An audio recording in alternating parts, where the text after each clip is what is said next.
So இதுதான் banking system. But what your almighty gives to you, உங்களுக்கு என்ன உங்க இறைவன் கொடுத்துருக்கான் அப்படின்னா வட்டியை அழிச்சு வியாபாரத்தை கொடுத்துருக்கான்.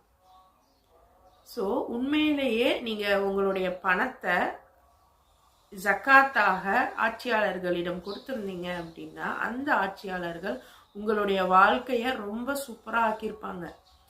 அப்படித்தான் நபி ஸல்லல்லாஹு அலைஹி வஸல்லமும் அவங்களுடைய கலிஃபாக்களும் ஆக்குனாங்க. அண்ட் அதே சமயம் ஆட்சியாளர்கள் ஜக்காத்தை சரியான முறையில ஊழல் பண்ணாம, மற்ற விஷயங்கள்ல ஸ்பான்சர்ஸ் பண்ணாம, சரியான விஷயங்களுக்கு மட்டுமே இந்த தங்களுடைய பைத்துல் மால்களை பயன்படுத்தி இருந்தா இந்நேரம் ரொம்ப சூப்பரான ஒரு ஆட்சி வந்து நடந்திருக்கும். இது இறைவனுடைய ஆட்சி.